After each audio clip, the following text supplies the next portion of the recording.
y a un muy apreciable amigo, el contador público José Manuel Laurel Suárez, administrador local de auditoría fiscal del Servicio de Administración Tributaria de Morelia.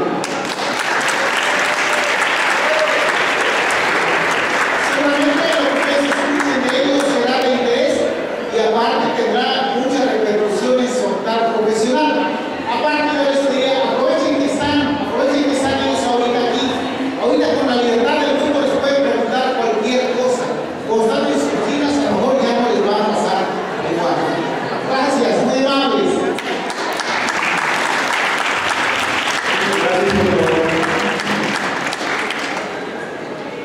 Bien, también se encuentra con nosotros el contador público certificado Adolfo González Vázquez, presidente del Colegio de Contadores de Michoacán.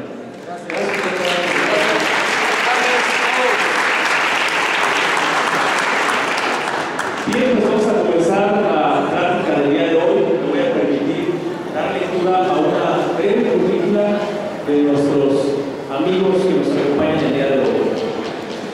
Licenciada Silvia Tenorio Mastachi, es originaria de Veracruz, del puerto de Veracruz, es egresada de la Universidad Cristóbal Colón de Veracruz, es licenciada en Derecho. En su experiencia laboral ocupó diversos cargos administrativos en Pemex, Petróleos Mexicanos.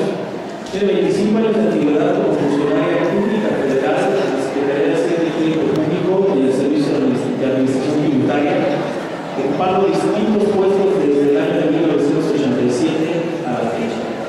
Entre otros, auditor fiscal, Auditoría Fiscal Federal de Veracruz, técnico jurídica de ingresos en Veracruz, jefe del Departamento de Asistencia al Contribuyente también en Veracruz, subadministrador de recaudación, de control de créditos, control de obligaciones, de devoluciones y compensaciones, de contabilidad, de Registro Federal de Contribuyentes en Veracruz y aquí en Morelia, Michoacán, subadministrador regional de cobranzas en Aya, Guanajuato, subdirector de bancos en el Distrito Federal en áreas centrales, administrador local de servicios al contribuyente en Mérida, en la ciudad de Morelia.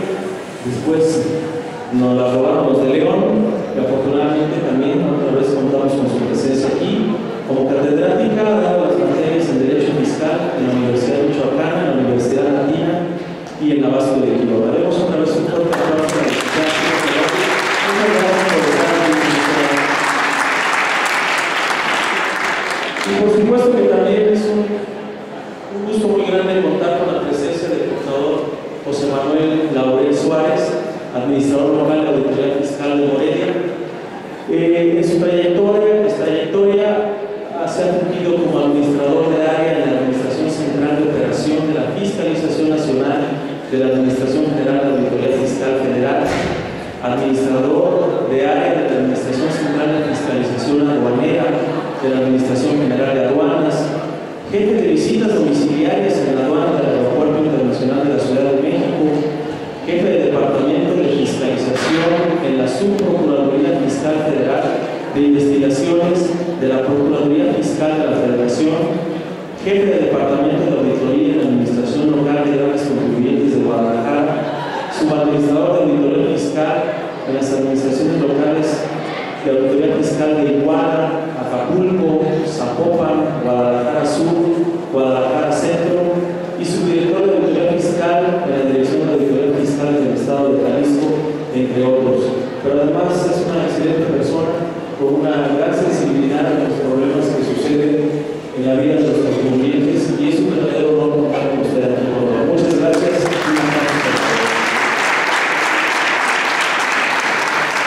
Y bueno, pues continuamos en compañía de las autoridades fiscales. Muchas gracias.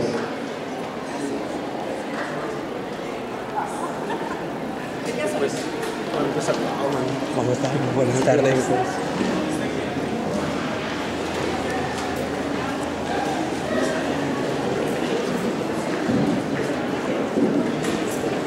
Gracias. Muy buenas tardes. ¿Cómo están? Bien contentos. Pues nada, como siempre, para mí es un gusto y un placer estar el día de hoy aquí en esta magna casa de estudios de la Universidad Michoacana, su directora de contabilidad, aunque no lo quieran creer, aquí en la contabilidad también el Colegio de Contadores, junto con la universidad, se preocupan por tener ese tipo de eventos y tenerlos actualizados a ustedes, que son jóvenes y potencialmente pues, también contribuyentes, ¿verdad? El día de hoy tengo un tema pues, muy importante, como lo comentábamos en el favor de invitarnos, con un tema de la importancia del pago de impuestos o de las autoridades en el pago de impuestos. No sé si la mayoría se de contabilidad, pero no se preocupen, sean de contabilidad o de cualquier otra carrera, pues son potencialmente contribuyentes, ¿verdad? Entonces, el día de hoy vamos a tener una pequeña plática, es una charla, no es un material denso, es un material de conciencia, básicamente, pues dirigido a ustedes como jóvenes. Entonces, ya lo comentaban, ya estoy un poquito viejita en esto de los impuestos, ya llevamos ahí 26 años de antigüedad, y la verdad es que ya recorrido muchas ciudades, hemos tenido muchas pláticas con jóvenes, pero ahorita este tema que está enfocando el servicio de administración tributaria va muy enfocado a la juventud, y ahorita vamos a ver por qué. Bueno, pues iniciaremos con este programa que se llama Participa con Civismo, y básicamente va dirigido, pues obviamente a todos los niveles, primaria, secundaria, prepa y universidad. En este caso lo vamos a dirigir a ustedes como universitarios. La siguiente. Miren, es muy importante que nosotros hagamos un poquito de remembranza de la historia de nuestro país, como de todos los países del mundo, pues requiere el pago de impuestos. No sé si hay algún país, ¿verdad?, en el cual no tenga como historia el pago de impuestos. Pues nuestro país no es la excepción. Vamos a recordar un poquito. En nuestra época prehispánica se denominaba el pago, obviamente llevaban tributos, y en aquel entonces bueno, eran diferentes a los de hoy. Nos señala la presentación, si nos gusta seguir la presentación, era un códice azteca, y el rey Azcapotzalco pedía que llevaran en aquel entonces flores, frutos y una garza, ¿no? Y en ese entonces pues era una persona que se escenifica en la figura, que llevaba un abanico en una mano y en la otra tenía una vara, llamado capisquel. Entonces él era el que recolectaba, era la persona, y se registraba, yo creo que como una bitácora, pero una situación que se llamaba tequiamal. Entonces esto nos dice la prehistoria, es lo más antiguo en nuestro país, que se tiene conocimiento de cómo se dio inicio al pago de las contribuciones o impuestos. La siguiente, por favor. Tenemos la época de la colonia. En la época de la colonia pues ya teníamos a Hernán Cortés, que había llegado, y pues el señor también le gustó la parte de nuestro sistema que nosotros llevábamos, pero él ya no pedía flores, él ya no pedía una garza, o ya no pedía una, que decía adelante de la página, él lo que pedía era oro, joyas y metales preciosos, ¿no? Pero de alguna manera continuó en el esquema del pago de tributos. En esta época de la colonia, nos señala ahí que en 1573 se implementó lo que se llamaba alcabala, que era un pago por llevar a cabo compraventa de terrenos, casas o cosas. También nos señala que en aquel entonces, en la época de la colonia, existe el diezmo, el famoso diezmo, ¿no? Aquí en Michoacán sabemos que es muy religioso, hay muchas iglesias, y bueno, pues también la iglesia contribuía y pedía su famoso diezmo, que era la 10ª parte de lo que tuvieran las personas, así lo queremos entender. Nos vamos a la otra parte, que es el México independiente. Aquí en esta parte de México independiente nos señala que, bueno, ya estaba la iglesia, ya estaban los colonizadores, pero ya empezamos en la época de nuestras constituciones. En el año de 1821, Agustín Iturbide, ¿qué es lo que hace? Bueno, pues rebaja las alcabalas, ¿no? Sin embargo, suspende el diezmo, que esto ya fue muy favorable, ya quitó el diezmo de las iglesias, y sin embargo, ya empieza que aumenta un 20% en el impuesto a vinos y licores extranjeros. Entonces, pues cada quien bajo su perspectiva iba quitando y poniendo, ¿no? Tenemos que en la Constitución de 1824 tenemos por primera vez se crea la Secretaría de Hacienda, para lo cual fue establecida para recaudar y administrar todas las rentas de la Federación y la administración de correos, la lotería, la casa de moneda y la tesorería general. Ahora es la tesorería de la Federación. Entonces, como se dan cuenta ahí por primera vez, nosotros somos el antecedente de la Secretaría, ahora somos SAT, pero ahí tuvimos nuestra creación en 1824. En la parte de la reforma tenemos ya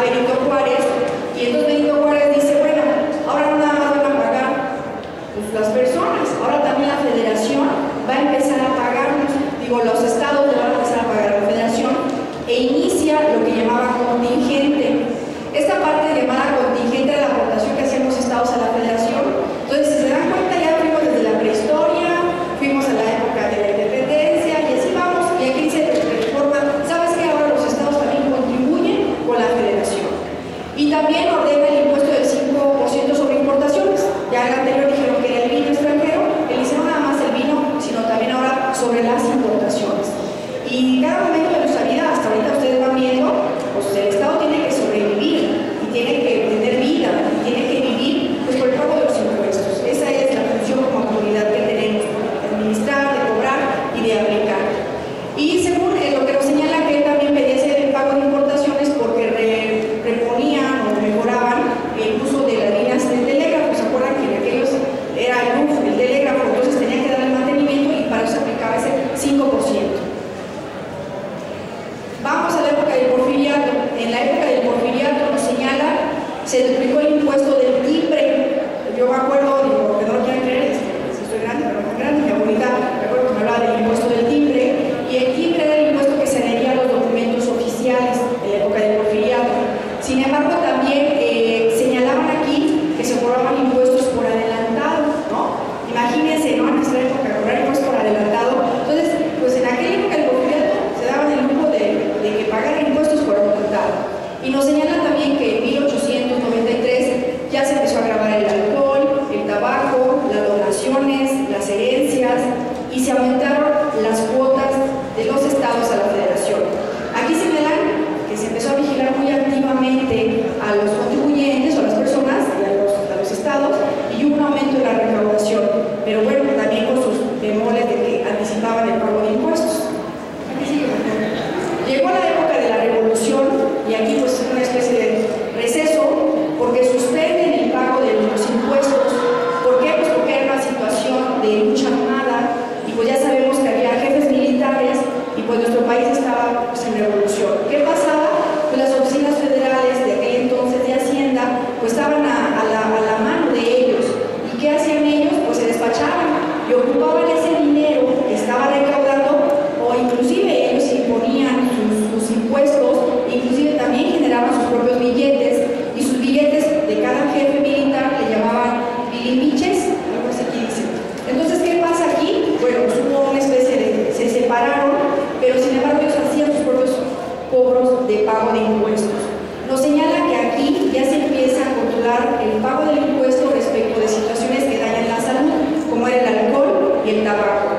Y nos dice, bueno, que bebidas alcohólicas en general, la cerveza, el tabaco, y al mismo tiempo se incrementó el impuesto sobre la renta y el consumo de gasolina. Aunque no lo crean, en la revolución pues ya se empezaba a pagar el impuesto de la gasolina. Entonces, como ven, ya vemos la evolución del pago de los impuestos. La que sigue, por favor. Bueno, pues ahora sí viene la parte pues, más nueva, que es el México contemporáneo, y lo estamos considerando a partir de 1957. Yo sé que la mayoría de ustedes no habían nacido, ¿verdad? Y yo tampoco, también fui joven, todavía no había nacido en el 57, pero en ese año nace por primera vez pues, el Registro Federal de Causantes. En aquel entonces se llamaba Registro Federal de Causantes. En 1980 nace el famoso Impuesto al Valor Agregado, el IVA. Entonces, para que vean desde cuándo está el IVA, ¿no? Ustedes nacieron y ya estaba el IVA, ustedes nacieron y ya estaba el Registro Federal de Causantes. Y en 1997, en el mes de julio, pues nace por primera vez el Servicio de Administración Tributaria, que somos sus servidores, los que actualmente estamos, y da por primera vez nacemos para controlar y recibir el pago de las contribuciones en nuestro país, pero aquí es la parte que nosotros vamos a enfocar hacia ustedes como jóvenes. El motivo de haber hecho esta pequeña remembranza es pues para ver cuál es la participación de los jóvenes, o sea, cómo como autoridad ustedes sepan qué importancia tenemos como autoridad, no nosotros las personas, sino en sí como ente jurídico y SAT. En este caso, ustedes como jóvenes, ¿cómo participan?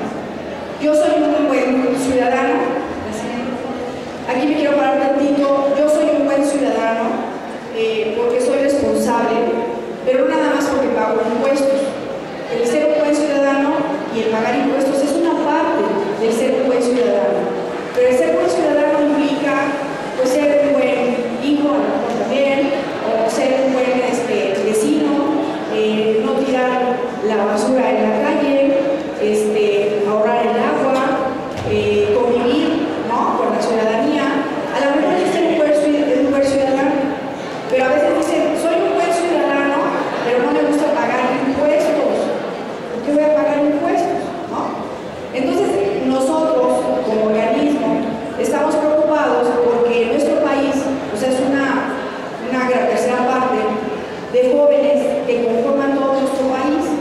Entonces no podemos separar el decir que somos buenos ciudadanos si nosotros no somos buenos contribuyentes. Ustedes el día de mañana pues van a ser pues ya activamente activos, ¿no? Van a percibir un ingreso. Entonces la Secretaría dice, pues es que a nadie le gusta pagar impuestos. O sea, y los chavos cuando les hablan también de pagar impuestos, ¿para qué pagamos impuestos? No, mientras yo esté bien. O sea, entonces lo que queremos crear es un punto de conciencia, porque la mayoría dice, pues es que no pagan impuestos porque no hay cultura. Pero ¿quién nos enseña la cultura del pago de los impuestos? Si ustedes son los buenos ciudadanos, a sus hijos pues les van a permear la misma circunstancia, ¿no? ¿Por qué tengo que ser un buen ciudadano? ¿Por qué tengo que ser un buen contribuyente? Si no tuviera servicios, ¿no? Aquí nosotros tomamos el agua, vemos el grifo, pero sabemos que hay lugares donde no llega el agua. E inclusive el agua no está ni siquiera procesada, o sea, está contaminada. Y esa gente va al río, camina kilómetros o lo que sea, y les pongo un mundo dramático, porque así estábamos antes, aquí en Morelia y muchas partes de la República. Era chiquita, empezó a crecer, pero ya no valoramos esa parte de los servicios. No valoro que tengo luz, no valoro que tengo agua, no valoro que tengo servicios, y a lo mejor con sus deficiencias, ¿no? Pero los tenemos. Entonces esta parte es, ¿cómo hacemos? Invitar a los jóvenes a concientizar esos valores, ¿no? ¿Valores de qué carácter? Valores sociales, valores culturales, valores de solidaridad, valores humanos. Aquí lo comentaba yo, los jóvenes representan la tercera parte de la población mexicana, que son ustedes y el resto del país. Atender las necesidades de ustedes como juventud en nuestro país es un desafío muy importante, porque nos afecta en el desarrollo social, en el desarrollo económico, en el político y en el cultural. El tener esa demanda tan fuerte en nuestro país de jóvenes requiere darles centros recreativos, escuelas, universidades, y si México no planea darles esa atención a todos estos jóvenes, porque al día de hoy ustedes van a ser papás, algunos ya lo son, entonces también esa juventud que viene atrás necesita de todos estos servicios, pero si nosotros como ciudadanos no creamos la conciencia de que debemos de ser buenos contribuyentes, pues ¿qué va a pasar? ¿No? Ya no va a haber para dónde jalar. Entonces la situación es, México solo progresará y se atienden a los jóvenes y se garantiza el ejercicio pleno de sus derechos, porque ustedes tienen derechos, pero también tienen obligaciones. Pero aquí lo que le apuesta a la autoridad es a que ustedes no pierdan sus valores. Nos dicen que no perdemos los valores, se nos olvidan.